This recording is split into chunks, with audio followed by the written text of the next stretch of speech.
Lakle Inspector Tayai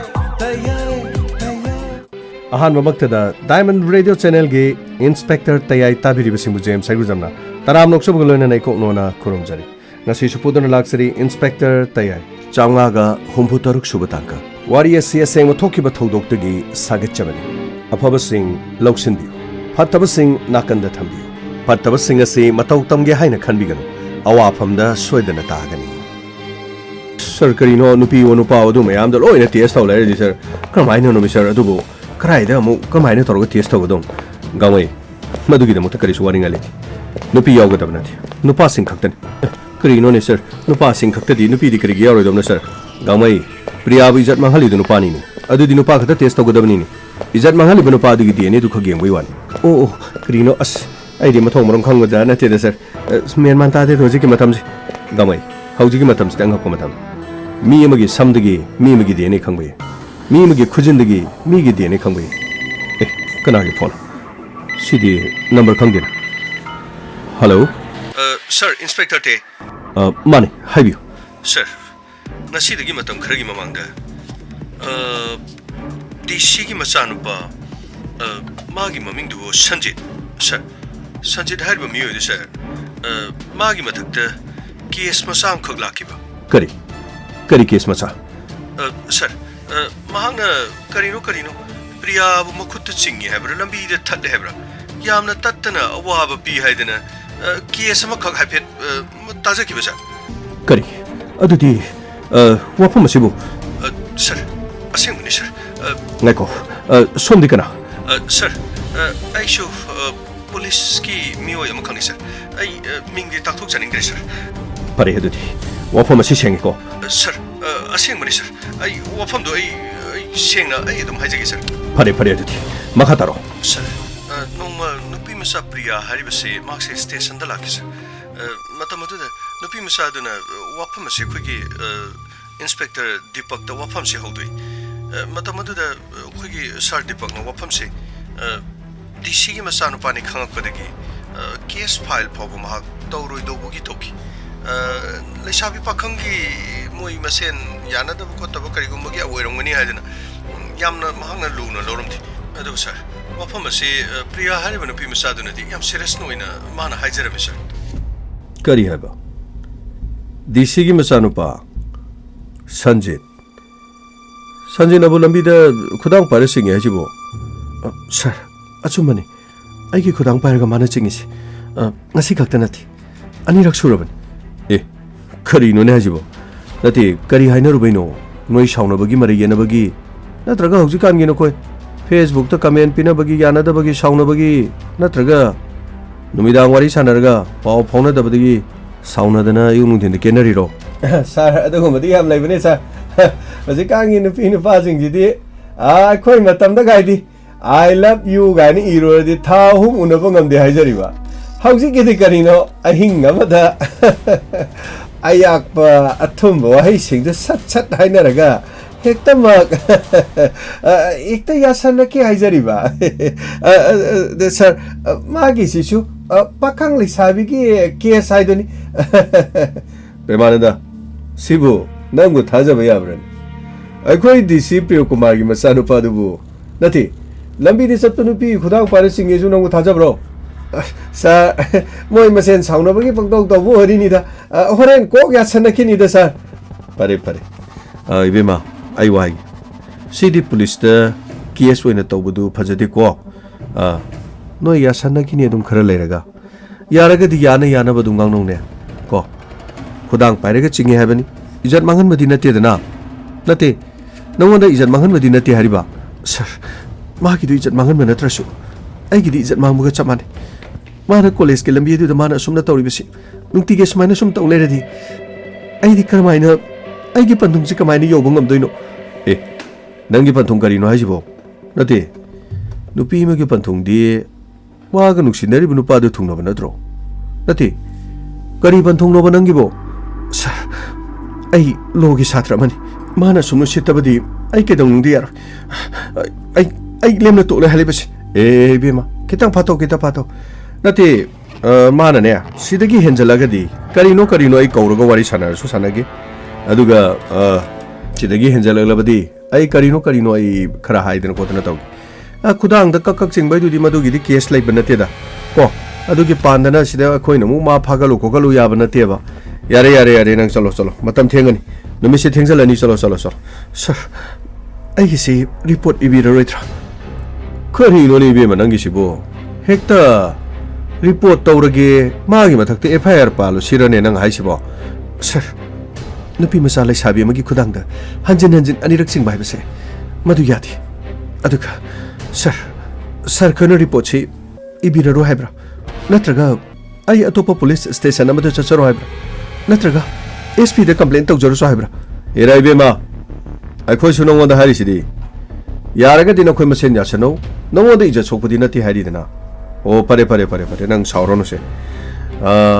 करिनो करिनो आई सोइदना मंगोंदा मतुंग तौदनबदो आई वारी सागी चलो चलो चलो नंग एंगोंदा थाजदब तौ आई सोइदना मंगोंदा पाउसी यौननबने आई वारी सागे करिमत नंग वारुरनु सिगी मखाद मानने करिसो नंगोंदा येत पपन मपिररो अदुगा आई वाहागे मागा सोनसनरगने करिनो करिनो संकनब खनब खोनबसी खरा तौरोन अमा मगी वानतेको आई नारिसे नंग खरेलो चलो चलो चलो थेंगरे चलो चलो सर सर खोइने करिमत एक्शन लखुट पिद्रबती सर करिमत खलोरोनुनी आई तौरगे आई हायरगे हाइसिन यारे को चलो चलो चलो चलो सर सर कैदोरे प्रेमादा सर असिगुम्बसिदी यामना थोकनीदा हौजिकी मतमसिदबु सर फोन पायरगा करिनो पखंग लिसाबिसिंगदा तौरिबा मोंग मतौजिबु सर खना चाइनबा यानदबा मोय मसेन मरक्ता गायकी साउनबा खोनबा कैदौबु ओरिनीदा सर मसिदा अखोइना केसनी गाने लखलुबु याबा नते हाइजरिबा सर बेमानदा लाइबो वाफमसिदी अदुबु मपादुना पाउदु तारगा खुदांग सिंगुबगी दमुते खोइना अदु तौयेदा तौय हाइदना तौरकदोरिबनीने यामना लुखरबा अखोइगी थबकसिसुने तौरगसु हेक्ता मतौई हाइदोरिबि तौद्रगसु तौदे हाइदोरिबि पुलिस सोइबा हाइबसे यामना लुखरबा जान सिनफम सिमीना नुसिबा सिनफम नतेने प्रेमानंदा अदुगिदी सर अखोइ नुपीना फावबा आइबु थाजबा जा नतेदा सर असेंगबने सर गाइखो आई अमता मपादा फोन तौगे हाइ हौद्रबदी सिसु अखोइदा दु तौदेदा तौदे सक येंगी येंगे हारकदोरिबनि होय होय सर फोन दी चले मथौ चिनमनिना फोन से पाइरकदर परोइदरा तंग पाइरादी किदंग हायौगे तौबनिदा सर सर आई दीपक ने सर दीपक कई लेरे सर करिसुबुदी नते दुबु हाइरमद्रगदी तौरमद्रगदी हाइदना सारनसु हयें वारौगद्रा यामना लुबो वाफमबुदी नतेदा सर करिनो वाफमदो एकता हाइबे दीपक सोंगी चानुपा संजीत संजीत कैदौरबा करी लेरगे सर करिसु नतेदा याम पिखरबा मचा अमखंग कॉलेज करिनो करिनो प्रिया कौबा नुपी मचा अमदा थत्तना खोतना लग्नदना खोतना तौबो ओर माले दीपक पखंग लैसाबीगी वारिसिदी अदुम थोकपो वानी करी तौरे करी सोइबे लेरे सर यामना सोइबा खोटपबुदी नतेदा अनिरक अहुमलक सुरे हाइब्रा कइनो प्रिया हारिबा नुपी मचादो मासु लो कॉलेज लो तमजदना लैबो ओर माले अदो अदोंगी चानुपा संजीना थत्ले खोले अपनबा पीरे अदना एफआईआर पानबियु मागी मथक्ता खुदांग पाइदना इलक हुनक सिंगे हाइबदुदा वाफम सि लाइबा अदा अइनदी नखोइ पखंग लैसाबिगी वारिनी कोक यासनरगा लोइरबदुबु हाइदना सर अइना थेमबा याबदी थेमजरे दुबु केस अमा पांजलो हाइदना तौरैबनिना केस मक्ति पांद्रे अदुबु सर दीपक मदुगी वाफमदो लोइसनबदुम हनो आइसु करिनो करिनो खरे येंगे अदुगा मखा ताना नुपी अदु लाकु मतमदा ममा मपा यौरप्रा इमुंग मनुंग कनानो यामुना खंगजनबियो अदुगा नुपी मसादो यारगदी पुनिंग खरा फादो मीडिया सिंगी यौरबदी आइगी जनमांगनिया ओय ngangnarkadormi seirakadormi khara section amuto honako mani sir maduna ne aina call tawjarali basisu amore FIR pandana tawbubudi nate sir adubu isanu pa duda adugumbadu khara tawdana naba wafam simak priya gi wafam hawdoktragasu sana karigumba kharadi dipak ai gyan tare ai gi mai kadi honaba ya bai khonaki ꯆꯥꯅꯨꯄꯥꯕꯨ ꯃꯇꯝ ꯈꯔ ꯃꯄꯥꯟ ꯊꯣꯛꯇꯅꯕꯁꯦ ꯍꯣꯠꯅꯈꯤ ꯑꯗꯨꯒ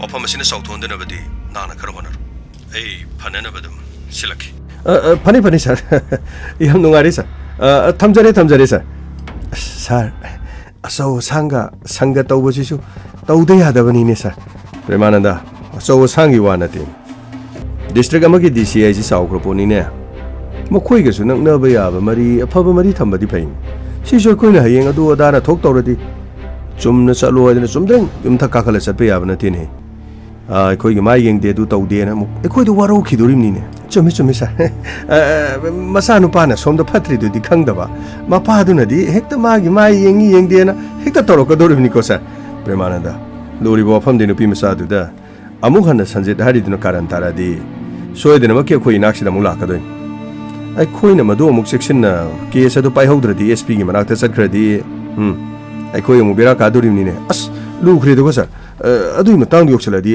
ꯍꯌꯦꯡ ꯑꯃꯨꯛ ꯗꯤ.ꯁꯤꯒꯤ ꯃꯤꯆꯪ ꯆꯪꯉꯤ ꯑꯗꯨ ꯇꯧꯋꯦꯅ ꯑꯃꯨꯛ ꯑꯩꯈꯣꯏ ꯑꯃꯨꯛ ꯈꯕꯔꯗ ꯑꯃꯨꯛ ꯌꯥꯎꯔꯛꯇꯅ ꯄ꯭ꯔꯦꯃꯥꯅꯟꯗ ꯑꯗꯨꯅꯤ ꯀꯥꯜꯂꯁꯨ ꯐꯨꯕ ꯀꯥꯟꯗ꯭ꯔꯁꯨ ꯐꯨꯕ ꯑꯣꯟꯊꯣꯛꯅ ꯂꯨꯈ꯭ꯔꯕ ꯍꯥꯏꯕꯗꯨꯅꯤꯅꯦ ꯑꯗꯨꯕꯨ ꯌꯦꯡꯕ ꯇꯥꯔꯦ ꯃꯄꯥꯗ ꯄꯥꯎ ꯄꯤꯈ꯭ꯔꯕꯅꯤꯅ ꯃꯄꯥꯅ ꯀꯔꯤꯅꯣ ꯍꯥꯏꯕꯗꯨꯗꯤ ꯈꯔ ꯌꯦꯡꯖꯔꯅꯤ ꯀꯩꯅꯣ ꯁꯤꯗꯤ ꯃꯥꯒꯤꯁꯨ ꯏꯖꯠꯀꯤ ꯑꯣꯏꯕ ꯋꯥꯐꯝꯅꯤꯅ ꯁꯥꯔ ꯃꯁꯤꯃꯛ ꯑꯩ ꯅꯥꯀꯣꯡꯁꯤꯅ ꯇꯥꯖꯍꯧꯕꯅꯤ ꯁꯥꯔ ꯑꯧ ꯃꯗꯨꯒꯤ ꯃꯇꯨꯡꯗꯤ ꯁ꯭ꯇꯦꯁꯟ ꯑꯗꯨꯗ ꯗꯤ.ꯁꯤ ꯂꯥꯛꯈꯤꯕ ꯅꯠꯇ꯭ꯔꯒ ꯑꯗꯣꯝꯒꯤ ꯏꯟꯁꯄꯦꯛꯇꯔꯗꯨꯒ ꯗꯤ.ꯁꯤꯒ ꯎꯅꯈꯤꯕꯒꯤ ꯋꯥꯐꯝ ꯁꯥꯔ ꯑꯗꯨꯒꯨꯝꯕꯗꯤ ꯊꯣꯏꯅ ꯀꯔꯤꯃꯠꯇ ꯂꯩꯇꯦ ꯑꯗꯨꯒ ꯃꯈꯥ ꯇꯥꯅꯁꯨ ꯅꯨꯄꯤ ꯃꯆꯥꯗꯨ ꯄꯨꯂꯤꯁ ꯁ꯭ꯇꯦꯁꯟꯗ ꯂꯥꯛꯈꯤꯗ꯭ꯔꯦ ꯑꯩꯅ ꯈꯟꯖꯕꯗ ꯁꯣꯏꯗꯅꯃꯛꯀꯤ ꯃꯄꯥ ꯗꯤ.ꯁꯤ ꯄ꯭ꯔꯤꯌꯀꯨꯃꯥꯔꯅ ꯃꯆꯥꯅꯨꯄꯥ ꯁꯟꯖꯤꯠꯄꯨ ꯈꯔ ꯋꯥꯔꯛ ꯋꯥꯇꯦꯝꯕꯒꯨꯝꯕ ꯇꯧꯔꯝꯒꯗꯕ ꯃꯥꯜꯂꯤ ꯁꯥꯔ ꯃꯈꯥ ꯇꯥꯅꯗꯤ ꯅꯨꯄꯤ ꯃꯆꯥꯗꯨ ꯄꯨꯂꯤꯁ ꯁ꯭ꯇꯦꯁꯟꯗꯗꯤ ꯂꯥꯛꯈꯤꯗ꯭ꯔꯦ ꯑꯗꯨꯕꯨ ꯁꯥꯔ ꯊꯧꯗꯣꯛꯁꯤ ꯏꯀꯥꯟ ꯀꯥꯟꯅꯗꯅ ꯄ꯭ꯔꯤꯌꯥ ꯀꯧꯕ ꯅꯨꯄꯤ ꯃꯆꯥ ꯂꯣ ꯇꯝꯂꯤꯕ ꯑꯃꯈꯛ ꯃꯍꯥꯛꯀꯤ ꯃꯌꯨꯝꯃꯛꯇꯗ ꯏꯖꯠ ꯃꯥꯡꯍꯜꯂꯒ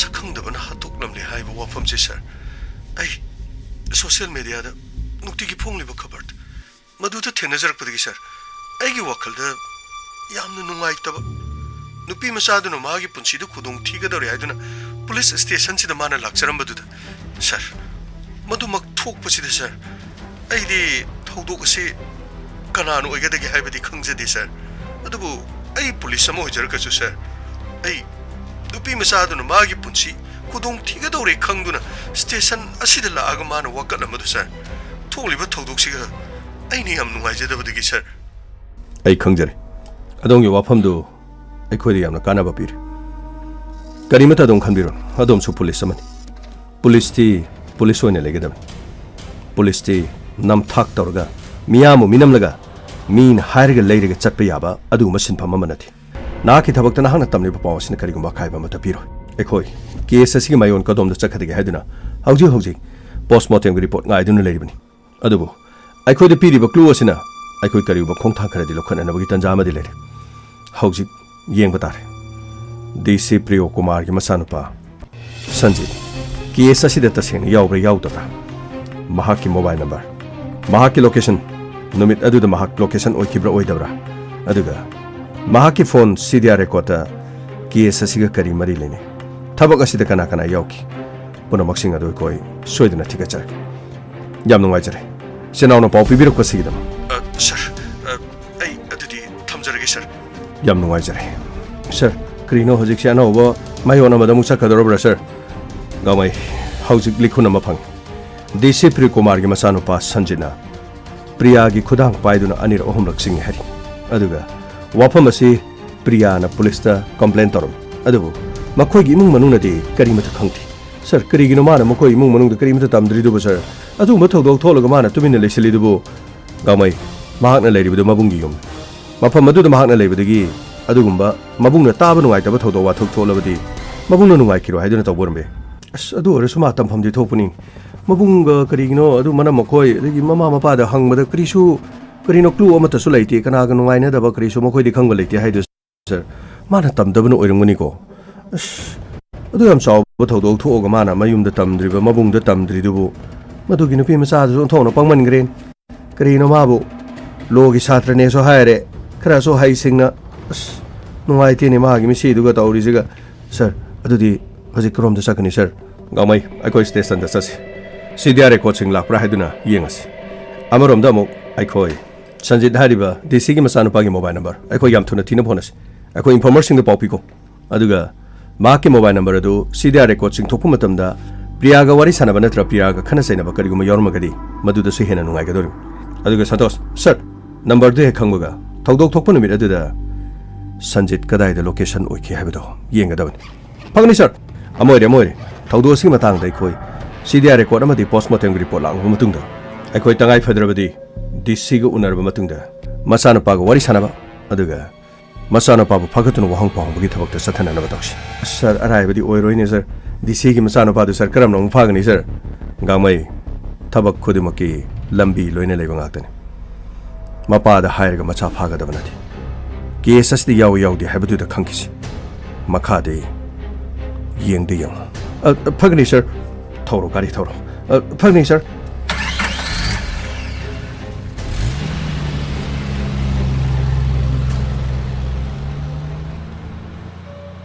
Gita hauju phoba police na kari guma mata buthokpa ngamtre makhoina mangol jabu phari badudi mangol jaw na thodo gase mana pangthop poirangane haiba thajati atubu mangol jaw na kari gidamuk ta lotna mahak na lotna leiri bhai bo wafam sidi ai haujik su samamna moi tamo police na mangol jaw bu maraw leitrabadi hauju phoba phajan na thamli basibu kari maram git makhoina hai makhoina haibada postmortem gi report ngai adu harabati postmortem gi report na kari haige dor matam ase noma gi haujan kibana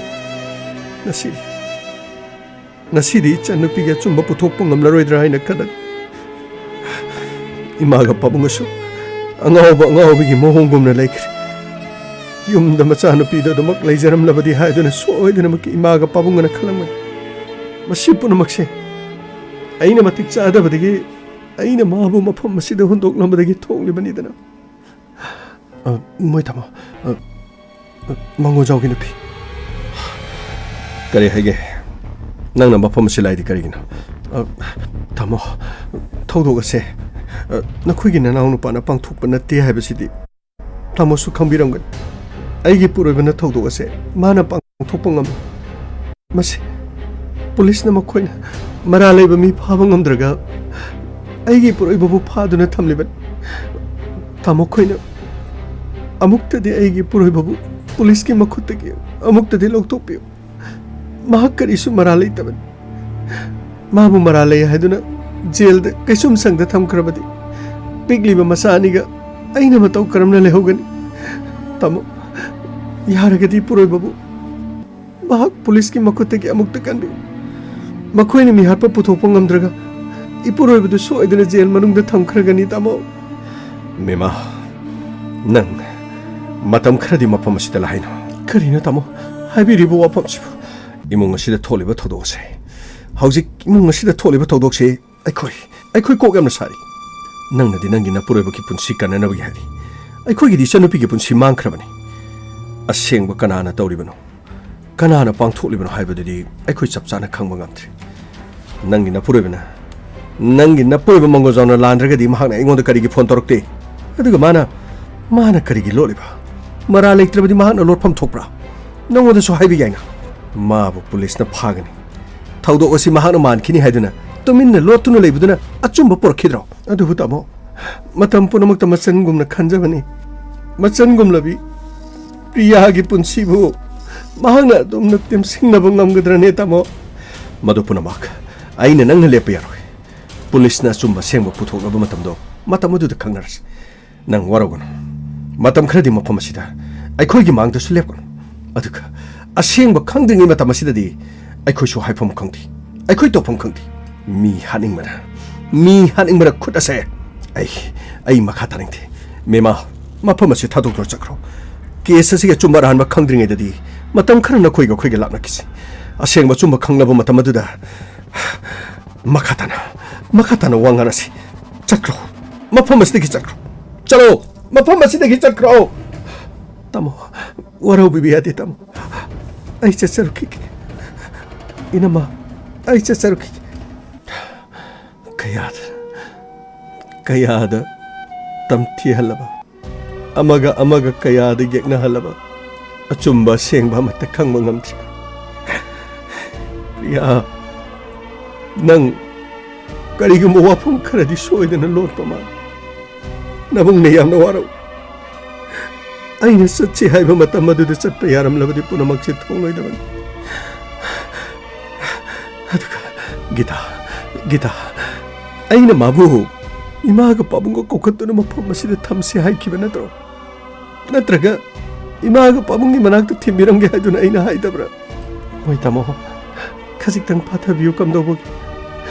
Karino police nasu karino thiri basing ado postmortem ge report haigum taw madu tanga yenglaga karino makhoina lokhalakpadu mi hatpa kana oigedagi haibadu khangma ngamra haibadu maroina mango jaunara kana no haibadu di khangloidra sir kedore gamai karino sir hoju pawdi khoina wahang pahang budasu mango jaw haribanu pasti madi asengba mata karimata haidre sir magi wafam sidi sir sumgada basu mali case sida mahak senaramgada mandre sir gamai chenaramda basi adubu postmortem report soidana la santos ka bimoga rahul ga mokham sakibana dro sir makoi adu gi report gi damak sakibani sir pare rajet sir sidar gi report yorabana tra sir sida leijare sir kada sir sida leijare priya gi sidar report atopa masakhang da number amati yaudi sir khwadi ngalibsi maduni sir mahaki imung manung aduga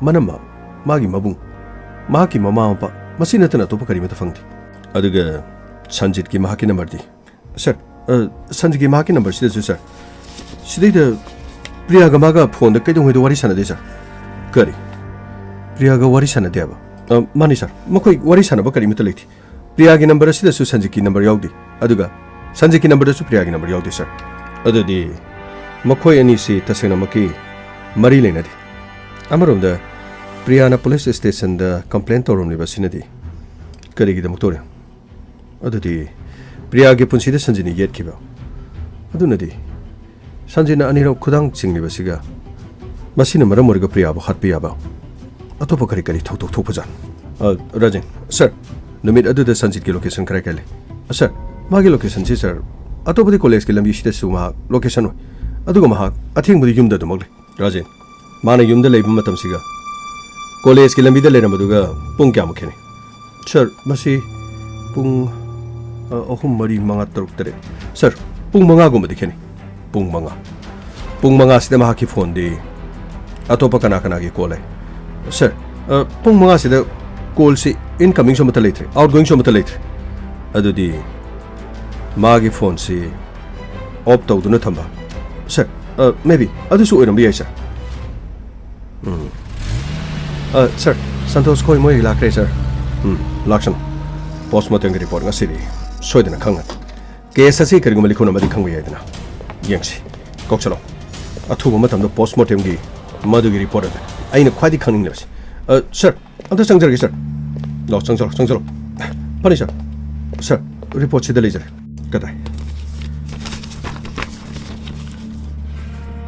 mahak sexually assault we have sidi masi machume aduga maaki inner garment funky cement ki report sole okay adurabadi aikona chingnari ba mangolja ahan bada test tobata masi mathang da khona chingnari ba sanjit mahak test tobata sir krino sanjit hai bada test toge have the mama pa yar kadra sir gamai karigi yar case asina mokhoni yada bata ragadi masana mara le have the khang test tok se have the yaragana mara le ke hane khangadon makha report china marksi maki makokta arumba posak amana nipan mapala khena hanjana thomadagi mai gi saru phoba amadi kok ki saru phoba kai ki mai gi saruk sing kharada mingsel machet kyamarum chang hariba mingsel machet sing si glass oirap toba haibadi helmet ki anyway asengo mana sibagi maramasina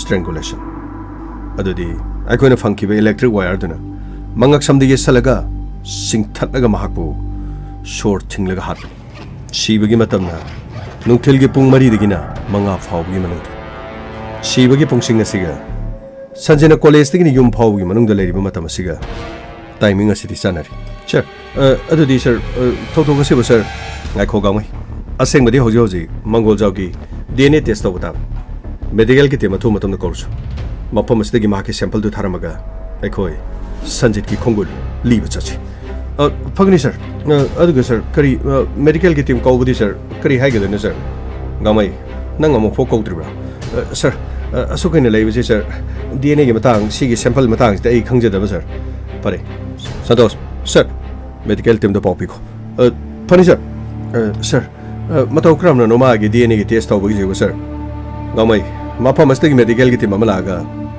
mangol jawdi e sample logodori aduga test tawgodori sir adudi e edu sanara magadi sir e edu sanara magadi numit adu da rep chathakibadu mangol jawni habdu khangodori e edu sanadragana aikoina singnaba mi singadu pharaga test targa karigumba DNA ki sample adu sanarabadi case asida rep chathakibadu mioi aduni haina khangodori sir hojik si yamna sokor jani ko sir gamai hauji ki matam da crime tawda medical science na suk mathik sokoliba makai crime tawbu mi singbu phagatpada achawbu mateng wari rajen sir medical ki team adu lang amatungda mafam astagi sample purga atho matam da result atu aiko de kharchuna pibi habiu phani sir aiko DC Priya Kumar ki yum da satuna karigum khar tokshi lo chaslo gamai gari thoro aiko ki team purama quick phani sir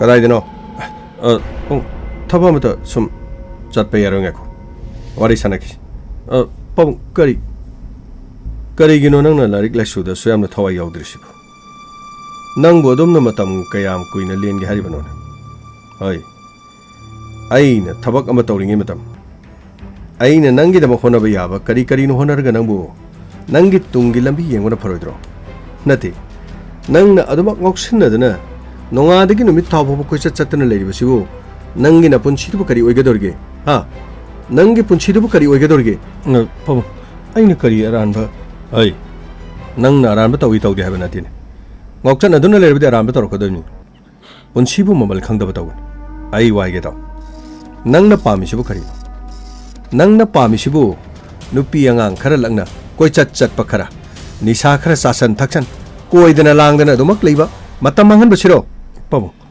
aibu karam kan adubu ai gi sinthak to khongonone ai na hari basi nangi ya phanabani ai leiringai matamda nasagi phirep nasagi khongpham lepawdrabadine ai na pari ba phamasi piba pham natine ai matam loiba soidana lakan matam adu danang kari tawge habano ai na thamama lan thong khara saraga nang adumak len ge habro pam ai su yam kan honari ai na aram thabak tawjaba sunasidi matam purmukta pabung na ibu adumak lana ubiri basibu ai nangbu lana ui habanati nang sai gi sani ne nang ne yai phaba nang na phaba haibada gi mai ujagadori bani adu natadna ai gi mai chopna na ba ai gi sagai gi mai chopna na ba nang na sum honar labadi ai di matam adu di yengduna leibung ma ai na hari basini matam laringe da nasagi khongpham semu matam laringe da nangi nasagi firep lepna na bugidam honajo thabak chatpiar yumda lay ai na hari basini chango imungdo chango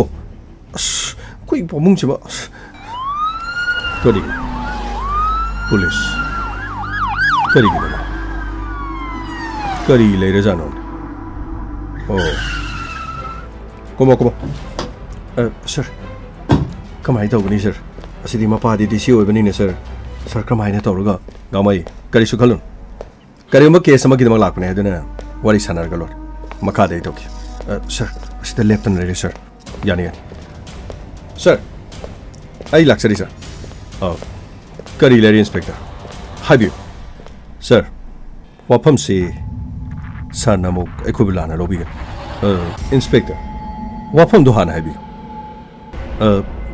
wapam si masin ngasi dagi matam khargi mamangda inspector amakangna sir da call tobi kari matang da call toba aidi inspector amata nathi SP ga su wari sanai STPO ga su wari sanai DSP ga su wari sanai kari matang no sir puna mak sana birangani paulo ina phawna birangani adu sir wapam asi chumi amasung lale habadudi aini yechaba lakchabana sadi aini laksari wapam singai point laksai ahan bo wapam di sir priya ko bonu pi masama khangna adongi sanupa sanjina magi makutta chingdana thaudok amura anirak thui habagi dama police station namada pau pi amadi complaint oina thangal amatungda sanjit ki mathakte action launa nabagi priya hariba nupi asina police station aduda complaint toki inspector mamina Deepak aduga police station dudi sarna kambiraman inspector wafam du koidane hekta haibiu sir yam noizare adongi sanapa sanjina priya kowi nupi amaka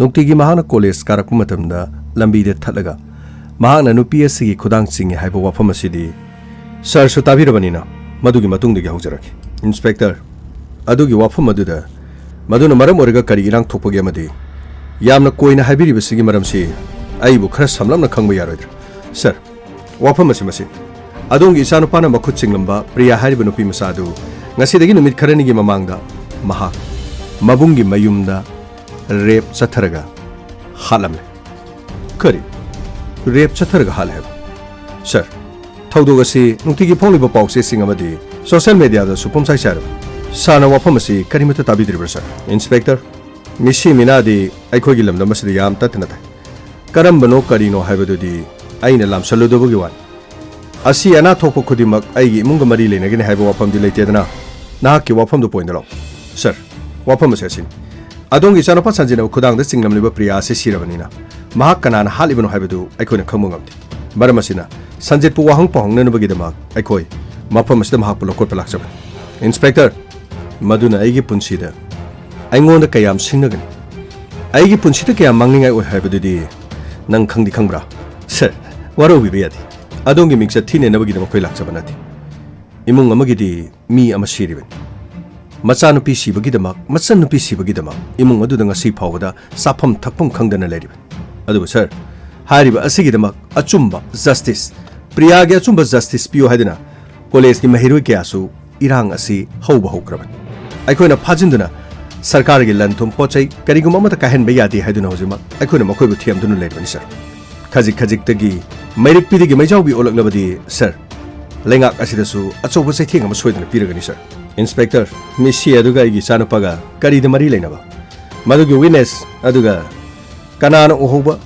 hariba adugi chap chaba praman di nongoda leirabra sir madugi praman adu karigum amta leitri karigum maduba leiramba taragadi sir ai sarga ayaba laudana mahak pu hekta maksu phaba yaraman aine laksari basidi case asida mahak atopa police station amada priyaga mari leinana case amakak leirabanina case asigi matangda chumba khara khangna nabagi damaktan inspector aigi sagi matakta witness leitraba case asigi matangda mahaka mari leinadrabadi namduna aibu mikcha thine nabagi damakta honaga ai nahake thijanba adubadi ai thagali case adugi matangda nakoina paikhaleba punamakta su aina support taw adubu aigi sano pana thodok asida senai natraga yawi haibagi khudam sangam leitragadi aigi jat khriyam maduna ingonda yam sokan DC Priyo Kumar gi masano pana nupi ema rep chathaduna mahaki mapunsi luisin kre haiba matamda aibu miyamna kari nganagan miyamna aibu kari khangen aina hariba sinang namuna taw wafam ase achumba asengba khangna nabagi dam hana honako aduga pomnamak adu ai nangwada support toki thank you sir adudi aigi wafam amu request tawjari nangi wafam kari sir gi mingsa thidanaba adongi sano pabudi ai pujarar adubu sir aina laksari basida sir medical ki team ama mafam astal loine jari kari haiba nangi medical team di kari tawdiba sir aigi medical team asina adongi isano padigi blood sample khara lorga case asigi matanga aikhoina investigation khara tawjari maduga sanaramba taragadi case asidi yaudi haibadu inspector nahak ki sei bu lagnaribra aigi isano pabu mafam astigi nangna pudrabasu police mayam ama laglaga aigi isano pagi blood sample puduna sakki hairabadi nang nai gi chano pabu phabu chap manadribra sir case asida achumaran thidokpada sir sulebak sigi lebak ngak palu chingba moina sir bu kai komna sir na sumatheng pamgi adongi chano pa yawi am sung yaudi haibadu test tawbu matamda adongi chano pa na negative orabadi adongi mai pakadori adu sir case asidi hana adongi isano pa na priya ko bunu pi amada makhut paiduna anir ohmlak singi haibu wafam asidi atopa police station amada su wafam asi lekhrabanina adongi mingsa thidribra aseng basi khangna nabagi ma police na investigation sathar ko matamda sir DC Priyo Kumar na police ta cooperation pikhide haiba wafam dudi sir gi mingsa thiroidra inspector nahang na hariba wafam do ai khang nang na masek thi yaidrabsu nahang na hariba wafam aduna case असिदा आइगी इचानुपाबु नमदुना चेनहनबा पाम अदुगा आइबु लेपाक मियामदो खोंगैनबा पामे सिनत्रा सर सर गाइगा नुंगाइनदबा करिमता लेति सर सु लेबाकी थबक तौबिरिबनि अइखोइसु लेबाकी मिसम अमा सिबा मतमदा मिसम अदु कनाना हालिबनो करिगिदमक सिरिबनो अदुगा कना कनागा मरिनिनि कना कनागा साउनकी कना कनागा खनकी इन्वेस्टिगेशन असि सथजरपु मतमदा अदोंगी इचानुपागा प्रियागा संकटनखिबा खुदांग पाइनबा खना चैनबा थौदो खरा लेरमना अइखोइ केस असिदा तंगाइ पदना तिजरपन हौजुमा अइखोइना अदोंगी इचानुपाबु मरा लेरे हाइना हाइकिबा लेते अदोरबदि अइगी इचानुपागी मफमदा करिनो नंगना पामसे सर नुमित अदुदा नुपी मसा हाइबदि प्रियाबु हालंबा मतमदा महाक इज्जत मांगलमकी अमदि महाकी अंडरगारमेंट सिंगदा सीमेंट फंकी अदुरबदि अदोंगी इचानुपागी इगी सैंपल सिंग लौरगा रेप चथरिबा मी अदु अदोंगी इचानुपारा नत्रगा अतोपा मी कनानो हाइबदु थिगदोरिबा अइखोइना अदोंगी इचानुपाबु मराल सिबगी वफमदि हौजी हौजी अइखोइना चिंगनबा मियोय अमसो अइखोइगी कस्टडीदा फादुना लेय हारिबा मियोय असिसु इमुंग अदुदा थबक सुदुना लेबा मियोय अमनि ममिंगना मांगोल चाव महाकिसु ब्लड सैंपल टेस्ट तौरि अथुबा मतमदा रिजल्ट लाखन प्रियागी मसादा फंखिबदुगा मदु अइखोइ चानब्रा हाइबि येंगदोरिबा अदुबु थौदोक असिदा अदोंगी इचानुपागासु खना चैनबगी वफम अमा लेरबनिना करिगुंबा टेस्ट असिदा मांगोजाव ओइरमद्रबदि कनाना खंबा हाना खना चैनबगी थौदोक लेखिबनिना अदोंगी इचानुपाना केस असिदा यौरमबसु इंस्पेक्टर नंगी वाफम अदुदा अइना थाजब ngamthi तारिब्रा मामा तारिब्रा नखोइ कना खना लै सर करि हाइजिगे सर कौथरो संजित कौथरो फगनी सर अदुगा इंस्पेक्टर करिगुंबा आइगी इचानुपाना नेगेटिव ओइबा तारबदि सर अदुरबदि सरबु इकाइ खुमनजगे मियाम मांगदा अइखोइना हाइजगे डीसी अमगी मचानुपाबु चिंगनेगी हाइदुना पुलिसना टेस्ट तौबा मतमदा थमोइ सेंगना लेबाकीदमक्ता कथोलबा डीसी ओइबिरिबा सर प्रियो कुमार सिंगनबा अमत्ता लेतना इसा मिसा योंगलै मेलै नाइदना अचुंबा इन्वेस्टिगेशन मतेंग पांखि हाइदुना पुलिस डिपार्टमेंट की मैकेदिगी सारगी मिंग लौथोकचरगा लेपाक मिया ममांगदा सरबु इकाइ खुमनजबु उच्चगन इंस्पेक्टर आइगी इचानुपा थोले पबु करी ताव नंगिना थक्ता Laiba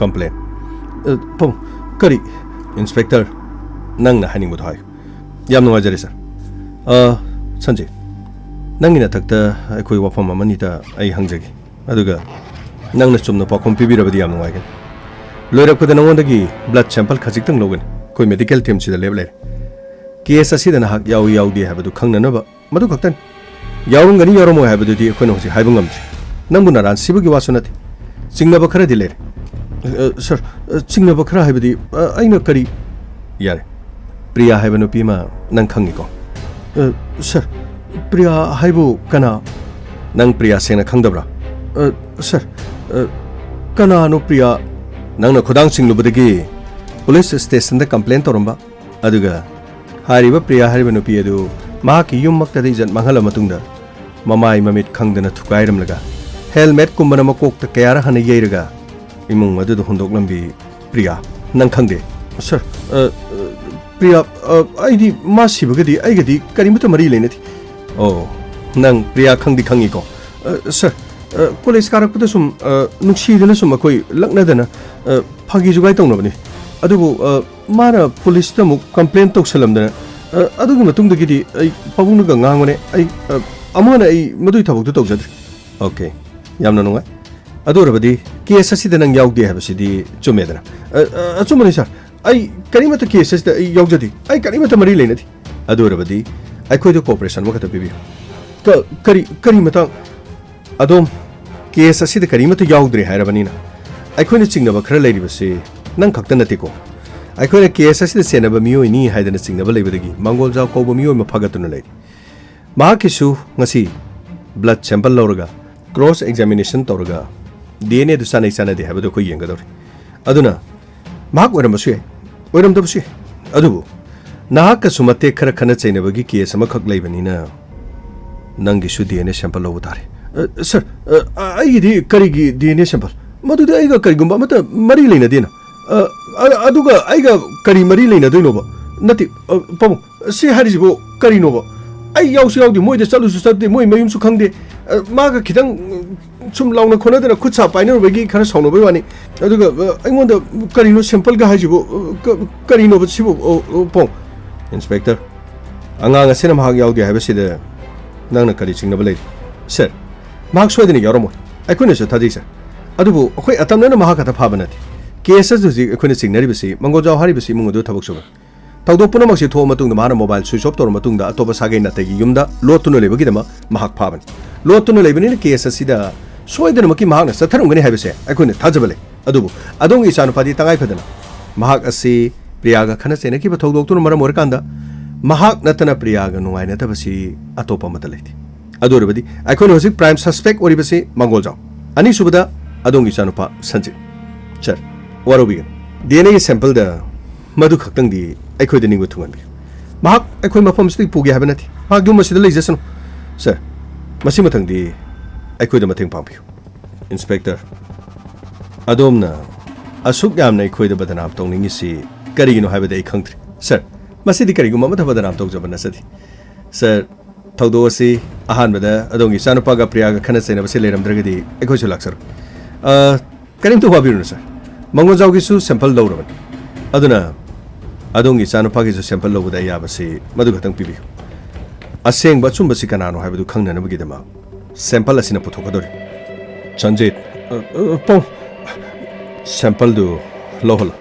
Pom kaino haibo karigi sample no ira leita bai bu moina karigi de makta engondagi sample logdeno nati aibu makoina hekta harige yagadra ba aibu karino aiyum da dumang lei numitu chatok pusu nati pom moina thajadraga aigi location jengalo ai karai karai de lei habdo makoi munamti yengalo pom oh nang location gi matang da muna khangbra sir location gi di mi loina khangni keno sir hojiki matam da crime gi wari crime story aduga tonga tonga mo camera loina khangna ibang aktan oh nangi phone su numit aduda pung ahum dagina pung manga muthattuna thab adugi matungda nang phone ta inspector karino habiru phone angana phone muthatpa amadi numit aduda mahakna mafam aduda leiba leitaba kari mari sir adongi sanapa numit aduda mafam aduda lei amasung leite habadudi aikoina khangti adubu numit asigi nungthindagi phone muthalaga numidangda phone thari basi Masi. Maki fonda no incoming, no outgoing. Inspector, namduna mi amabu maral si bahay basidi yamna luba thabak amanati. Phone adu op lay. Phone adu da migi call samata lakte haiduna mi adu maral lay habidi yaroini.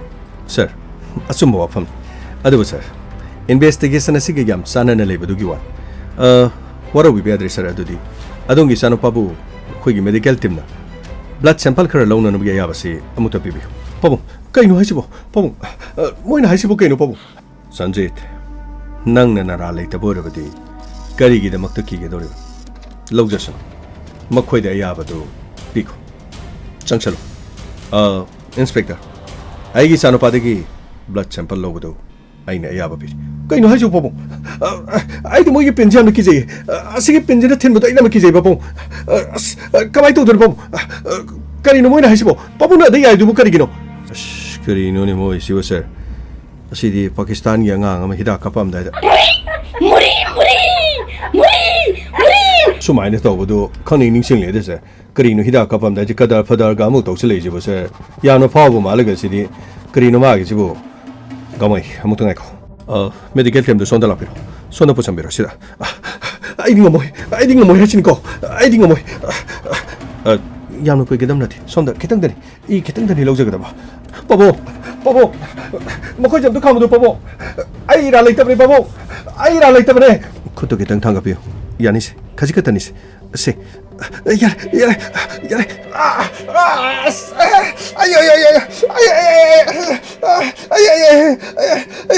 yar yare lore pabo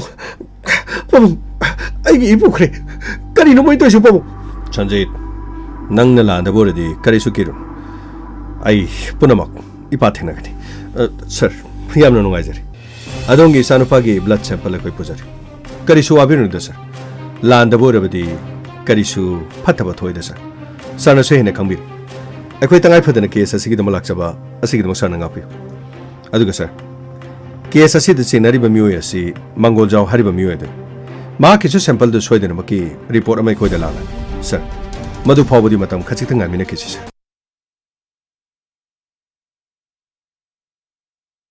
Inspector, namduna mi amabu maral siba haibasidi yamna luba thabak amanati phone adu op lay phone adu da mi gi call samata lakte haiduna mi adu maral lay haibadi yaroine sir asumba wafam adu sir investigation asigi yam sanana lebadu gi wa waro bi adre sir adu di adongi sanu pabu khoigi medical team na blood sample khara lawna nu gi yabasi amuta pibi pabu ai khoi chacharu gi sir inspector na khoi na sumna badi pai lan ba taragati ai di waro kono ko sir maduda kari su chingna balai matik saba dandi pibi ge harba su pibi sir ai khoi chacharu gi sir ai khoi amok chacharu gi sir as hoje ke karino khong bo makon dadi muri tawudu di sir karino mana tawudu bo angang masa gi type te I khitang low bo ki dena ga su taw akhoi su corona gi hida ka pada mangon gi he na khongi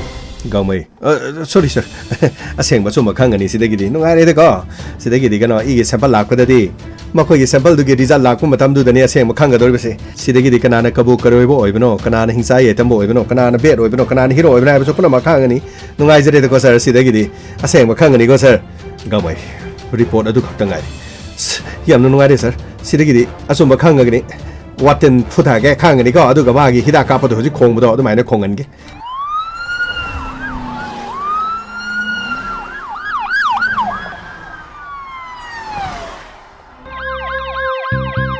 Luckily, Inspector TAYAI. Luckily,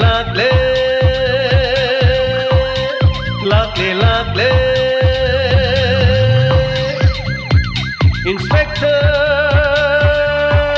TAYAI. Uthanaba. Kanbinaba. Thank you, sir. Welcome. Uthanaba. Kanbinaba. Inspector TAYAI.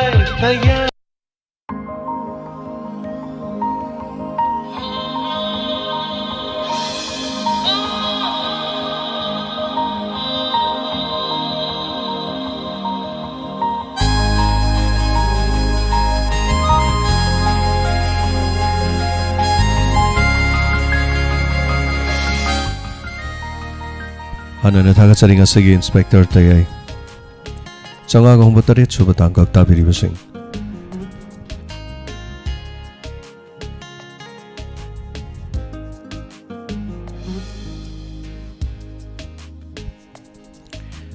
asigi tangkak ase tabiraga dongi thamoi de kari fawi bage me amna pibirok ko feedback amadi comment khar pajabagi tanja do su logzari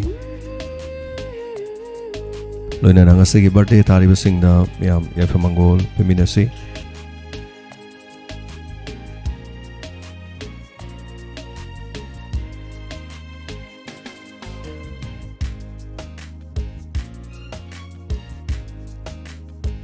Khaidem Roma Devi, wife of Khaidem Don Chandra, Kurai Kongpal, Sajor Lekai, Tinsit Road, Imphal. Many happy returns of the day. Nungai Yaifaba, Bartigi, Yaifaba Pijari, Hera Ngamba Soya, son of Akaba and Romita, Nongda Awang Lekai. Many happy returns of the day. Nungai Ravi Pong Nomina Sigi Damak, Yaifaba Adu Pijari, Pari Yumnam, son of Babu and Niru, Kha Sanjanbam Mayelekai. Many happy returns of the day. Nungai Ravi Pong Nomina Sigi Damak, Yaifaba, Nungai Badu Solim from the Nijari Pizari Loinana. Nasigi birthday Tariba Punamakta. Nungai Yaifaba Nada Yektaba Punsi Nungsangba. Asigi Mama Pong Nomina Simasing Lakmdana, Pangtokpa. Wirashanu Haiba Shorima from the Nijari Loinana. Miamna Pibirakpa feedback. Comment Krapaja Bagi Tanjado Mok Luxury Prakash Maibam Priya Gimihat Kanglani Haying Dina Hoi Nasigisi Yam Kanohona Benedo Tanjasina Dum Yadavana Haying so Idana Tarani Todo Hinona Kesa Sigidama Mapumuina Haying Gitankakta Soidana Kangani Habs Miam Nana Kangas or Calvin Lystrom. Thank you. Happy birthday na Tapirakwa the Gakojam Sonia loigadra khalaga loitre yes koi jam sonia loibangam kidre orbit konjengbam thagachari Salima thagachari Alexander KSI thagachari mi hat pado hayeng di soidna khanglani tungai dore yes game do hayeng na kare na nungai rani aduna ngasi hek khangloi lotion badu yam tanja amasa da ba haitare Lan Singh thagachari hello na tapirakpa thank you so much Gurumayum Ratna thank you so much Ratna ngasi gi tangkakta comment pibirakliba sing haninga letana thagachari daga comment kara hojik irakpa kara haijab tari kara mari kara pana bagi tanja duni logjari basi logi sei amani su godol tamjagi ngasi gi tayai si ana fazai daga hida kapam dai ki khonjel yamna male thagachari babita kamam thagachari sarbo tabda do kematik nungai jai ngasi gi tangkak sena tapirakpa Kelvin Morang tiang thagachari sir yana fazai ngasi gi matang se lohening de loikini wajai yes Kelvin matang matam na yade haitare character mayam aduga wari sigi investigation torokda yamna lu batang ka moye aduna sanajabada su yamna lui Bisma Okram nungai na pothabiu thank you so much good night and haibirakpa aduga Kishore Gurung many happy returns of the day natapire thank you so much Ahong sangbam bijoy hayeng amuk ngaiba tarabra yes mayam wari bapumoiba wafam de dum khara dum khang lere haitare wari gi mi hat pa kana no ju mayam na dum soidena khangane na khale adubu report chida maybe kanada lakadori no haibagi chamam na bam khakti anyway mayam no hojiti guest obiro jagat maitei thagachare happy birthday tak pirak pa inau thok chom sarnga sei wari hania leitana fajai hayeng di mi hat pa khanglagani ngai ngamdre makha taning bana kangmai aroi ban nohan bire atak pire yes investigation da sum to bujda kok da lum lausalakpa aduna maram orakanda gangmai gi phagi mati amana karigo manok pa yarabadi haidana tawina tawrini haidare anyway thank you so much Ranjita Kasham sarangasi inspector tayagi episode thiamna phajai takpire thank you so much Binarani Lorimbam happy birthday takpirakpa kojam sonia Kavita Longjam Chapam Sanjit Asingba Inspector Ohiningi Yes Sanjit Oibe Ataragadi Haitare Neko Karigo Makradi Cho Soidina Tawni Haitare Oiroidong Ninab Sara Thagachari Sarangasigi Warita Badiam Noise Tapirapa Ajit Waikom 31 Thagachari Sargi Warita Bada Channing all Popa Equidi Pakat papok sa hina tapiri ahoy pakat pani adubu pakat po ina lobi guno haitarin section bo ina tobi o haitar tampa thagachari happy birthday tapira pa boy da ibem chalai matenta masig inspector te anu hajen tapira pa thank you so much chan kharibam thagachari hayeng amok taminirase Romela loitong bam thagachari sir nungai rakanda loisin kre tapire yes konsum bimola masigi tangkak se onthokna su phajai na tapire thank you so much J Kuman happy birthday to you to all haibirakwa Prakash Saudam ngasi wari se disiga inspector tayega wari sanaba wari to tabadi yam nungai jai Poning loksing ojai aduga duna radio gi channel web kaya da thabi bagi amukta haibio 91.2 Haribasida dum phangani aduga lam lapadi phanghoi Prakash Taudam kari lamdano haibadudi haitare ko aduga Sanathoi Devi asigi wari yamna fazai gamai gi wari se tabdan wai tapire thank you so much Prakash Taudam achumane DC amadi inspector ani do la kan ngangna badula ke ei sadu pharage nang na sadu pharage kan heti yade dana adugi oithokpa yaba reasonable kainoma dai du the same adu da matam su dum lowe haidar yes adagi hidak sample lobani haraga blood sample lore haraga noi lepo sida famu sample do hoje ta hairage na haibe yaban hatte aduna wari sigi aitar hayeng na kan bese sina suni sample do lawru re ga haraga da koina hoi radio gi natak taga tung ga torga koina matam kuire bagi tung da namit homni matung ga madumok tu hek tau da ba haitare ko sida kai kitang kaino haitare ko reality rom da kitang sum sangjan ba haitare anyway ya da badi lekti thagachari sorai sam bikramjit new era sangasi su adum loisin kiba khanghode adusu nungai rakanda na tapire thank you so much pukrambam jukti mala loi kiba se nungai te hainga ibada wai ga dorida tapire thagachari bemola naure sigi wari am nungai jai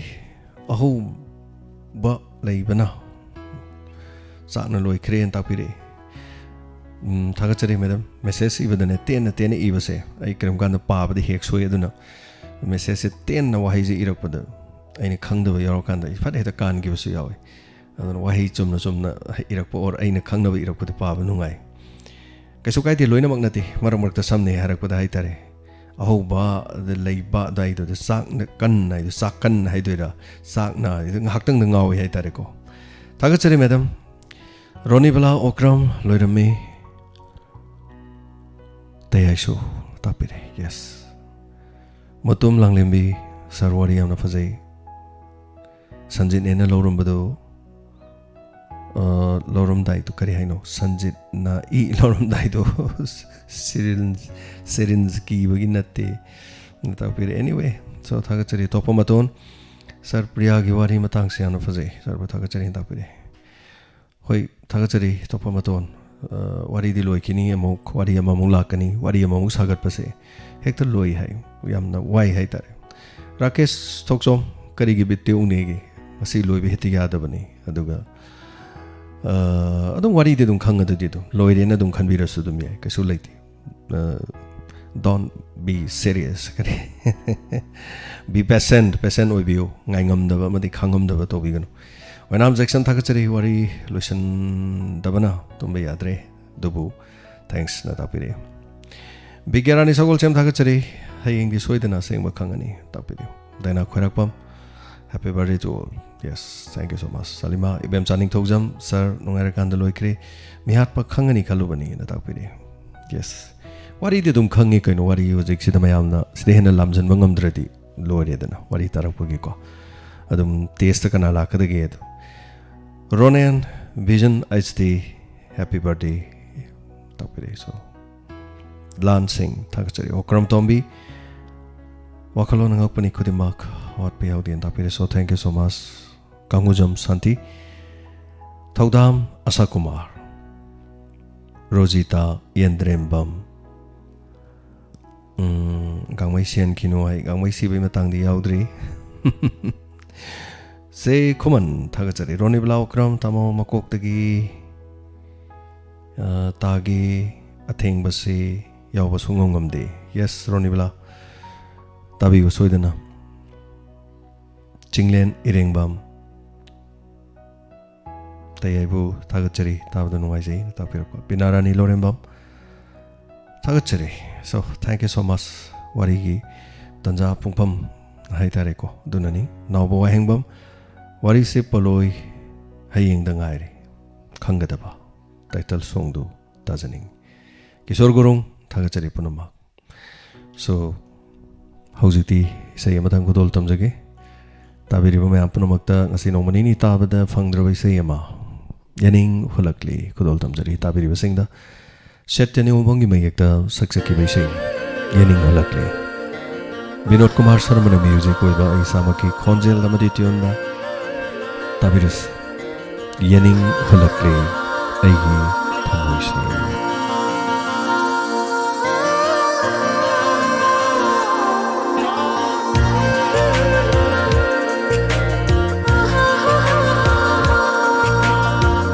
Yening hulakle aigi thamoisne nangi nungsi satam urubada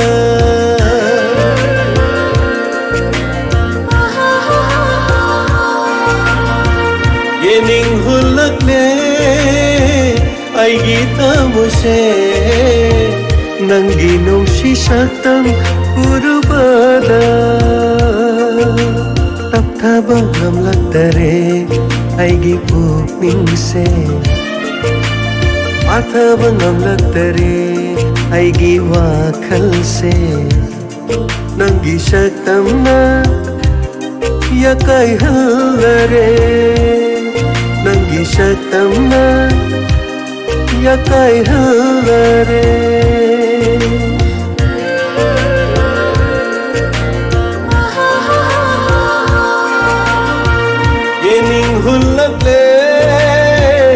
ꯑꯩꯒꯤ ꯊꯃꯣꯏꯁꯦ ꯅꯪꯒꯤ ꯅꯨꯡꯁꯤ ꯁꯛꯇꯝ ꯎꯔꯨꯕꯗ ꯅꯪꯒꯤ ꯅꯨꯡꯁꯤ ꯁꯛꯇꯝ ꯎꯔꯨꯕꯗ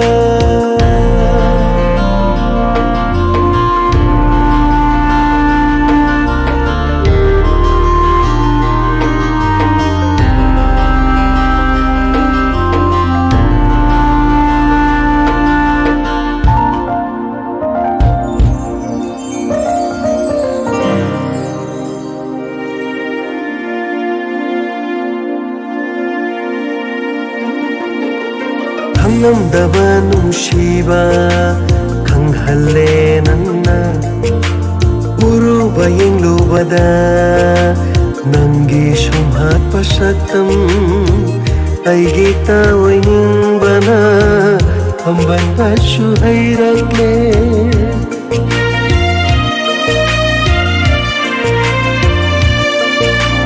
ꯈꯪꯂꯝꯗꯕ ꯅꯨꯡꯁꯤꯕ ꯈꯪꯍꯜꯂꯦ ꯅꯪꯅ ꯎꯔꯨꯕ ꯌꯦꯡꯂꯨꯕꯗ ꯅꯪꯒꯤ ꯁꯨꯝꯍꯠꯄ ꯁꯛꯇꯝ ꯑꯩꯒꯤ ꯇꯥꯑꯣꯏꯅꯤꯡꯕꯅ ꯍꯝꯕꯟꯕꯁꯨ ꯍꯩꯔꯛꯂꯦ ꯃꯤꯀꯨꯞ ꯑꯃꯠꯇꯁꯨ ꯀꯥꯎꯕ ꯉꯝꯗꯔꯦ ꯃꯤꯀꯨꯞ ꯑꯃꯠꯇꯁꯨ ꯀꯥꯎꯕ ꯉꯝꯗꯔꯦ ꯅꯪꯕꯨ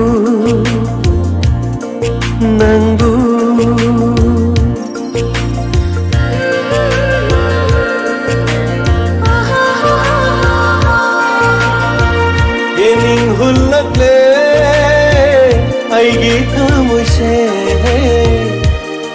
낭기 농시 삭담 우르바다 낭기 농시 삭담 우르바다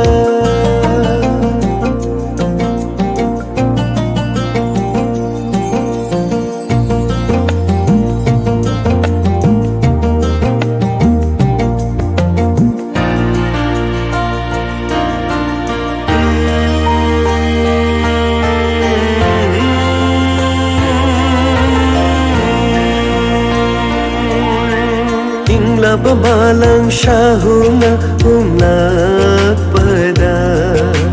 Nung si irig na jothalle aigi hakchang se Nanggiyathang amabu pangnaba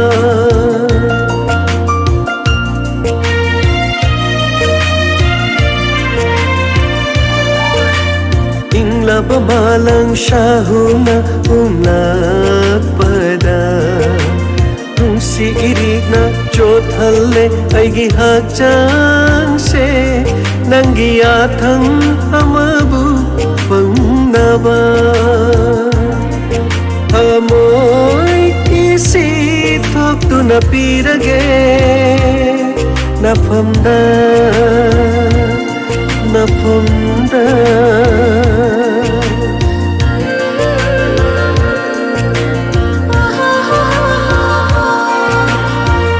Yening hulakle aigi tamose Nanggi nungsi saktam urubada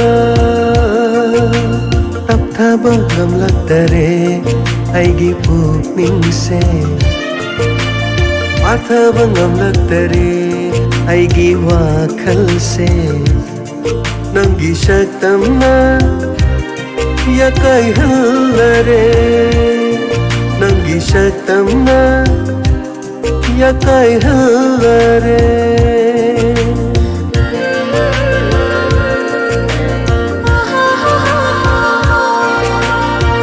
Yening hulakle aigi thamoise Nanggi nungsi saktam urubada Nanggi nungsi saktam urubada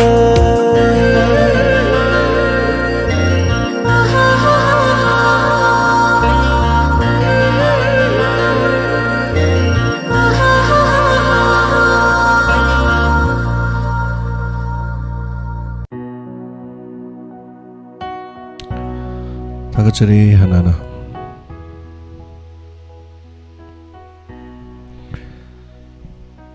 Bungba Singh Subam. Thagachari. Risania. Thagachari Beman Devi. Nasagi Tangkok Nuai na Tapirakwa. San Karibam. Thagachari Tampa. Thank you so much. Rakesh Tokjom Thagachari. Rakesh yada to ini. Ekta mi amana sanarak pasiti apon de pungna tasala kanda tangkak haitare ko.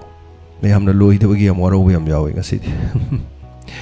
Pungdu somta sale pungdu yadre pungsing do haitare. Aduga hekta loi bi yada ba tangkak amane haitare. Taste tawre haidu wari ni ngaktang warsu gap ama leite yada wari sagat pagi haitare. Aduna ekta taste tawre yena khada lera mo taste to pora ge na haibi yaba na te aduna ni haitare. So, kitang logic to dung khangbiro. Aduga sanari se mi amana sanarakpani na mayam why thabak yate kok jangi acting jangi pungtok do toksan ba yade haitare. Aduna pungtok do toksan ba duti aina so haijada ba haitare. So thank you so much. Loire na dung khanbiro test to buda dung khangam ne wari di loiram ne adum kashu mapumoy ne yam sangninga leite hayeng wari atopa no man adum samjan grani mako khara khakiwani haitare. Thank you so much. Hemabati nik thojam sigi episode sida disiga tayai wari sana bagi matang dut nungai takpire. Thank you so much. Jagat maiti.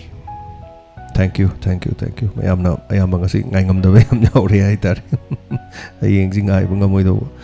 Toi sinam thagachari nomagi hadabele takpira Siras Khan hengai badu wagadori. Singhajit wari sunungai mayam Seva tobiyu na tapio. Thank you so much angom jamam turpana asigi case makata ninge tapire. So thagachari Chetyabama Laisram akhangai badu wagadori tapirakpa Morang Thiam Siam asi live yawi ba thagachari hanana angobi sorok khaibam. Happy birthday to all ngasigi tangkok yam nungai ji thagachari Sabir maibam.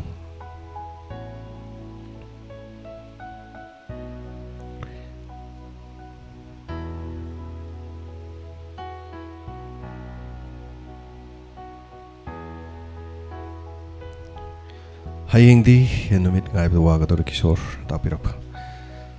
Sabir kari haino nangi comment se pabada khoi gyan ta dre aina masi manga pigani ko kitang paba nungai na ba mong de ibiro mayam jaloin paba ni na kitang nungai ba mong de ina se paba nungai ta ba eta haining na dong hai ba se su nungai ti khoi da so hai tare ko pathok pa da su nungai te da comment pibiri ne na mi na hek nungai ro do ba to bo se mayam marak to se he gyarok pa se su ma se nungai te ba. Orbit konjengbam thagachari ngasi tang ta bani yam nungai le rame ta piri Orbit konjengbam. Thank you so much. Sanatomba ngomcha happy birthday apaboi bi una ta pirak pa stay kuman. Yes thagachari kanguzam shanti nungai kan da loikre. Ranjita thagachari okay leitana namchelo gonmai thagachari char nungai ri ko ngasi wari nungai adubu asum arandi khangning leta namchelo aseng bade dum khangabani da ngasi ri dum logic da dum khang yare ayamba ojik ori ba mo matau khara da haitare. Chan kharibam once again thagachari. So ram thiam hayeng se haujik singsin be yabo ready hoi ram thiam wari khangning bagi haitare mayam na langtak no biba thagachari mayam na sengba mo khangning toini athoi sorai sham thagachari. Saidu Rahman thank you so much. Yaibi Raskumari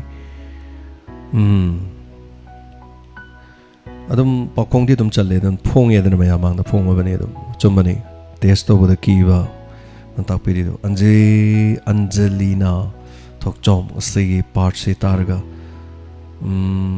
amana fana chawrabasu sarte aina ngambasi mok nungai tabal leite na tapire.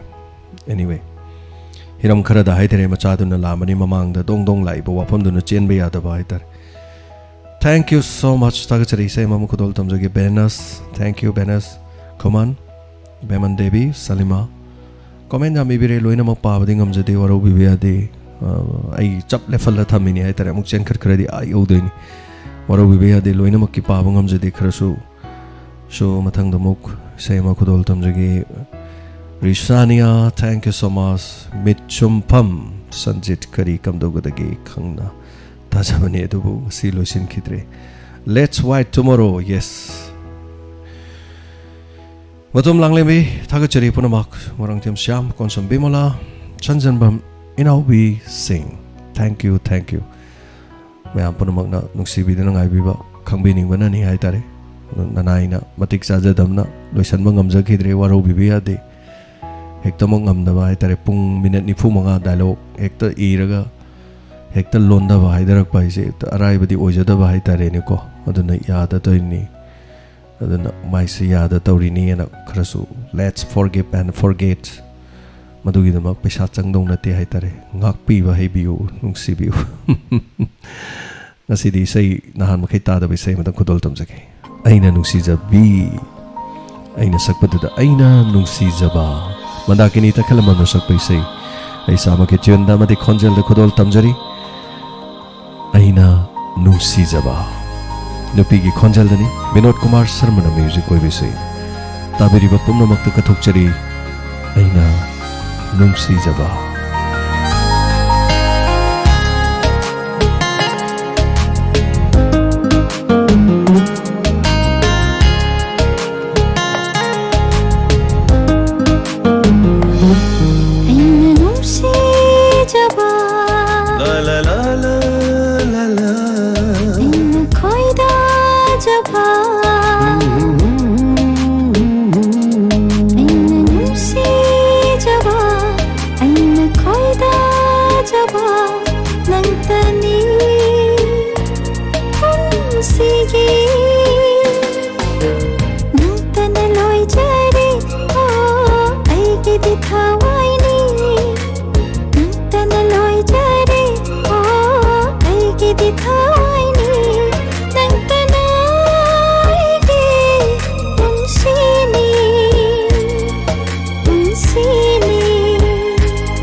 ꯌꯥꯎꯗ꯭ꯔꯕꯤꯅꯤ ꯅꯨꯡꯁꯤꯕ ꯑꯩꯅ ꯅꯨꯡꯁꯤꯖꯕ La la la la la la.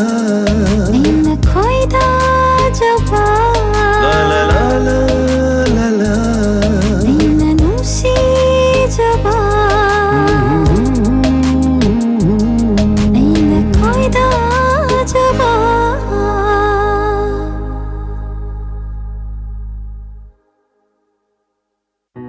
Thank you, Thagachari. Miyamna nuksibibagi Inspector Tayai hingjaribni aduna miyam tabiriba miyam punamana support tobiba ma change aduna thank you support tobiriba punama hanana Thagachari.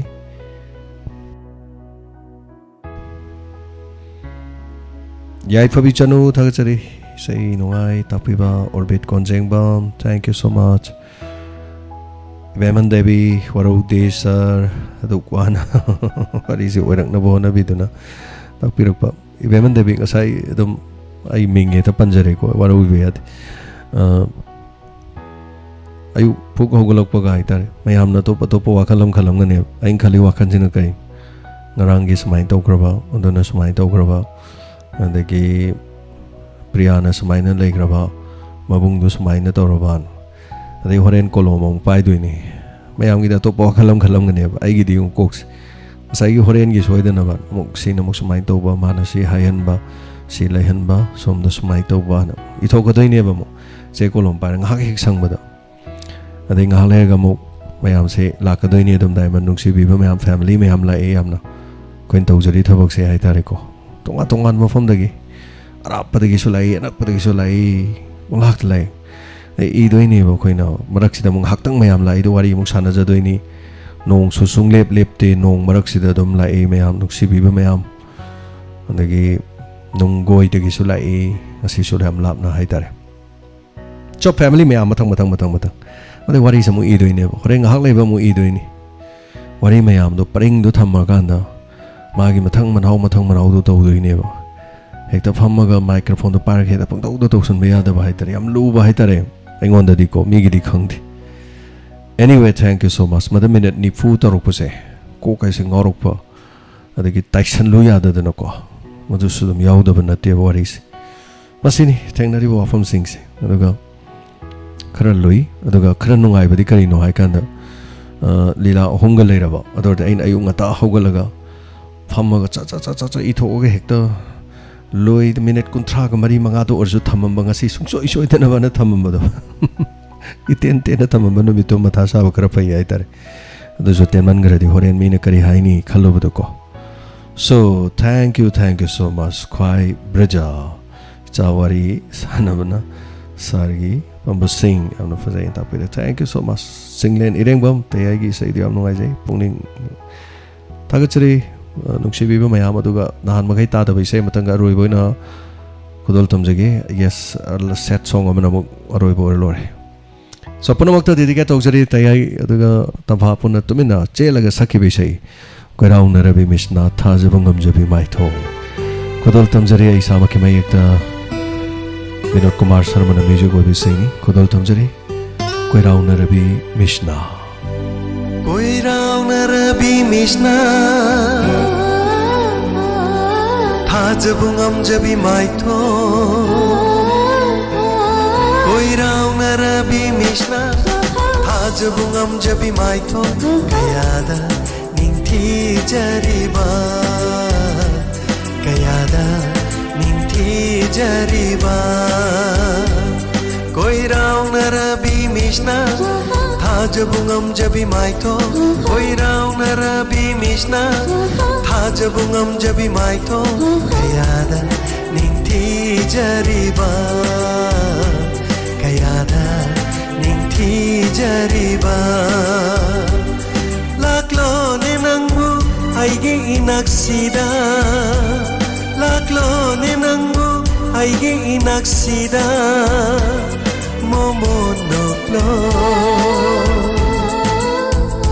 Kayada ningthi jariba Kayada ningthi jariba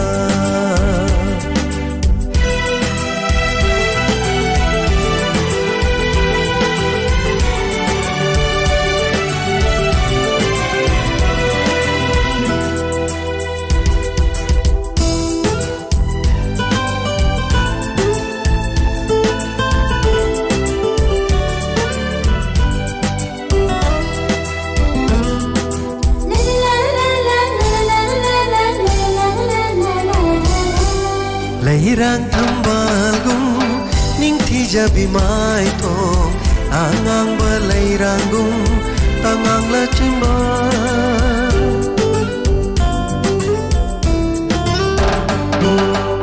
leirang thambal gum ning thi jabi mai thong angang balai rangum tangang la chimba malangi shahumda nangi shamlangna hai na hum na chat pado ipom naina malangi shahumda nangi shamlangna hai na hum na chat pado ipom naina ying bagi pende ning tibi shantam nangi na tawuruwa thamoishina koi rau na bimisna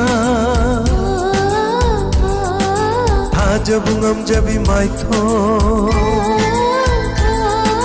koi rau na bimisna tha jabungam jabi mai tho kayada ninthi jariba kayada ninthi jariba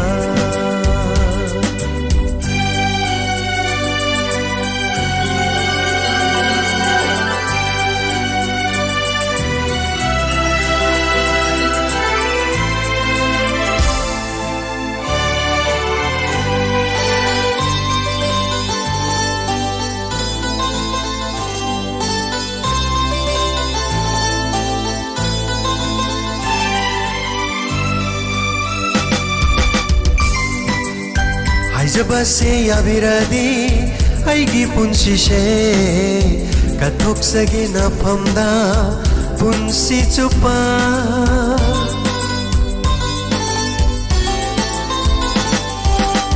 hai jabase yabiradi aigi punsi she kathok sage na ngonda punsi chupa manglanda sutoi na toina nangna laktuna wari kaya sharami inata nangna manglanda sutoi na toina nangna laktuna wari kaya sharami inata nangna mapo khudingi lepcharage nangsu aigi damakta lepiyuko koi rau na bimishna jabungam jabi mai tho koi rau na bimishna tha jabungam jabi mai tho kayada ningthi jariba kayada ningthi jariba aigida nangse oijage aigida nangse oijage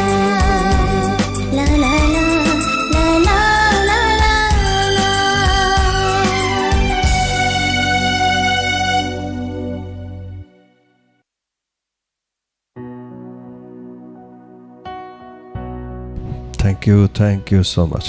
Tagachariyanan. Bikramjit Suraisam. Thank you so much. Tagachari Sadima.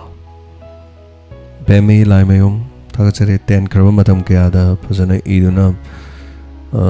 Mayamgi Pumning Sumat Piba. Tagachari and Tapiri. Thank you so much. Loiba Budidum Loiba. Minute Aniju Paro the Lord. Tomaduna. Smai Tore, Chow Maduna Smai Tore. Aduga Smai Tore. Minute Aniju Paro can lead it. Dialogue ama, acting ama, adagi kra, thong ok, kitang sang na ba, kitang na ba, issue kra, kari kra ko. So may hapsa lagadum shemjari ni haitar. So thank you so much. Sagachari Hanana, Duga Beman Devi, Johnson, thank you so much. Lucky Tongam, Sir Haying di Thadok to Nachal ani heavy shade. So bangli lagi, Lucky say Mani haitarin. Sagachari Binudini Komram, Sarna Lila, Sarkiduna comment pa the Banumit, Equida, Iwata wat Padona Tawi. Sagachari, Anuradha Lorimbam, Sarkonjil Siniam Noiri Saint Apiri, thank you so much. Sagachari, Yabichanu, Kishore Gurung, Punamak, Anna Tagachari, ma'am. ꯑꯔꯣꯏꯕꯗ ꯏꯁꯩ ꯉꯁꯤꯒꯤ ꯑꯣꯏꯅ ꯑꯃꯈꯛꯇꯪ ꯈꯨꯗꯣꯜ ꯇꯝꯖꯔꯤ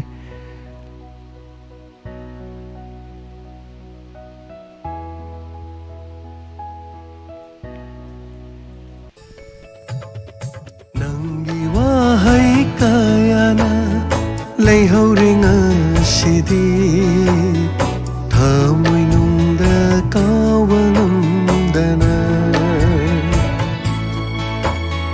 ꯁꯣꯟꯊꯔ ꯊꯃꯣꯏ ꯊꯦꯝꯂꯝꯕꯤ ꯑꯋꯥ ꯅꯨꯡꯉꯥꯏ ꯀꯌꯥꯗ ꯊꯤꯡꯂꯝꯕꯤ ꯀꯔꯤꯒꯤ ꯑꯩꯕꯨ ꯂꯠꯅꯔꯤ ꯆꯥꯡꯌꯦꯡꯂ ꯄꯨꯟꯁꯤꯁꯦ ꯅꯪꯒꯤ ꯆꯥꯡꯌꯦꯡꯂ ꯄꯨꯟꯁꯤꯁꯦ ꯅꯪꯒꯤ ꯅꯪꯒꯤ ꯋꯥꯍꯩ ꯀꯌꯥꯅ ꯅꯪꯒꯤ ꯋꯥꯍꯩ ꯀꯌꯥꯅ ꯂꯩꯍꯧꯔꯦ ꯉꯁꯤꯗꯤ ꯊꯃꯣꯏꯗ ꯀꯥꯎꯕ ꯉꯝꯗꯅ ꯊꯃꯣꯏꯗ ꯀꯥꯎꯕ ꯉꯝꯗꯅ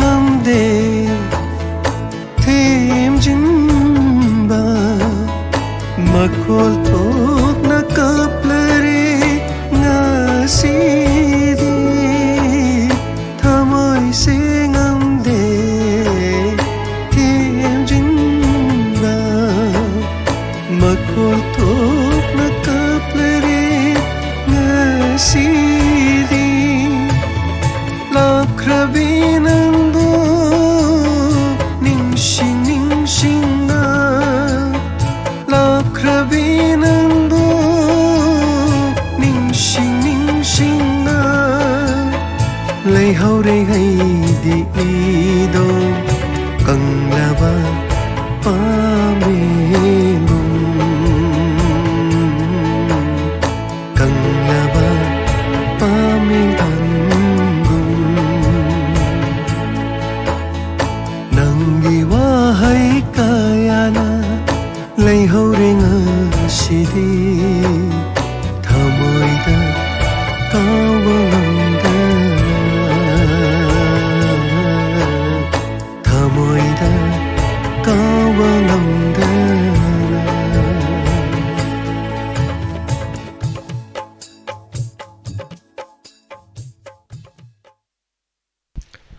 ꯊꯥꯒꯠꯆꯔꯤ ꯍꯟꯅ ꯍꯟꯅ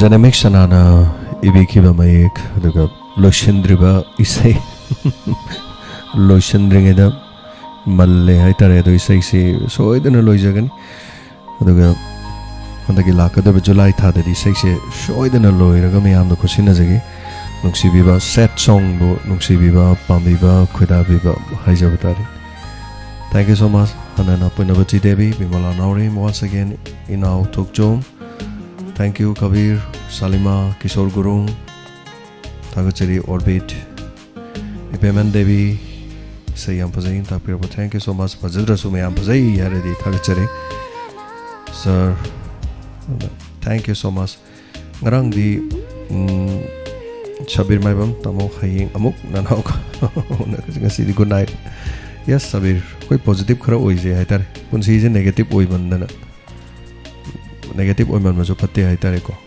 Negative so oi dong ni aduga Ayamadi positive oi dong ni So thagachari You know Sabir Thank you Ngarang di dum thorom se loiraga Koi Santok chari ba thorom se loiraga Koi ki live se Muthat pa Cut tawba Off tawba machang ni Ngarang di adum Off se tawdraba Adum on tawraga thabak se adum su leiraba haitare Aduna Inspector TAYAI ngarang di pung 2 makhai khare hena sang leram ꯀꯣꯟꯅ ꯊꯦꯡꯉꯀꯥꯟꯗ ꯈꯪꯉꯦ ꯑꯗꯣ ꯀꯅꯥꯒꯨꯝꯕ ꯅꯨꯡꯁꯤꯕꯤꯕ live ꯁ꯭ꯇ꯭ꯔꯤꯃꯔꯁꯤꯗ ꯌꯥꯎꯔꯤꯁꯦ ꯀꯨꯏꯅ ꯁꯨꯝ tax ꯏꯕ ꯌꯥ ꯇꯥꯔꯒꯗꯤ ꯑꯣ ꯊꯧꯔꯝ ꯇꯧꯔꯤꯕꯁꯤꯅ ꯂꯥꯏꯚꯁꯤ ꯑꯣꯐ ꯇꯧꯗ꯭ꯔꯦ ꯍꯥꯏꯅ ꯈꯟꯕꯤꯔꯒꯗꯤ ꯑꯩꯈꯣꯏꯒꯤ ꯅꯝꯕꯔ 9077282001ꯗ ꯋꯥꯆꯞ ꯅꯠꯇ꯭ꯔꯒ ꯃꯦꯁꯦꯖꯇ ꯊꯧꯔꯝꯁꯤ ꯂꯥꯏꯚ ꯊꯥꯗꯨꯅ ꯂꯩꯔꯦ ꯍꯥꯏꯅ ꯈꯪꯍꯟꯕꯤꯔꯛꯄ ꯍꯥꯟꯅꯗꯤ ꯌꯥꯝ ꯌꯥꯎꯋꯦ ꯍꯥꯏꯇꯥꯔꯦ ꯁꯣ ꯉꯔꯥꯡꯗꯤ ꯑꯗꯨꯒꯨꯝꯕ ꯑꯝꯇ ꯌꯥꯎꯗ꯭ꯔꯕꯖꯥꯠꯅꯤ ꯈꯪꯕꯁꯦ ꯑꯗ ꯑꯩꯁꯨ ꯑꯗꯨꯝ ꯊꯧꯔꯝꯁꯤ ꯂꯣꯏꯔ ꯊꯕꯛ ꯑꯗꯨꯝ ꯇꯧ ꯂꯩꯔꯕ ꯑꯗꯨꯒ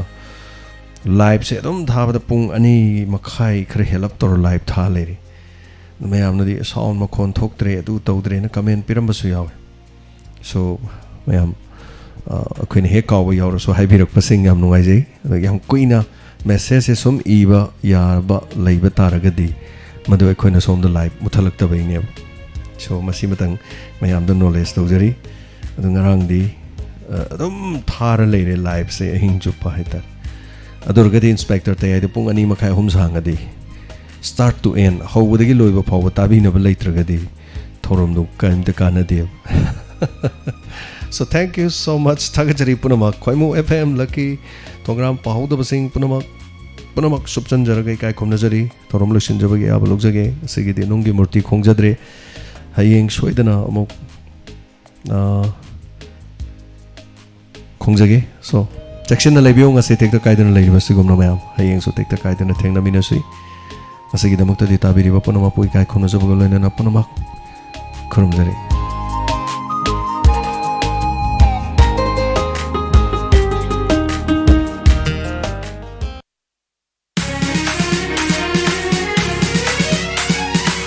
Khasuna sat lava like kone Kanuk kaya ke itin famni Cheta balai trava Achang vitawai ni Diamond FM Radio Oh, Diamond FM Radio 91.2 Diamond Radio Channel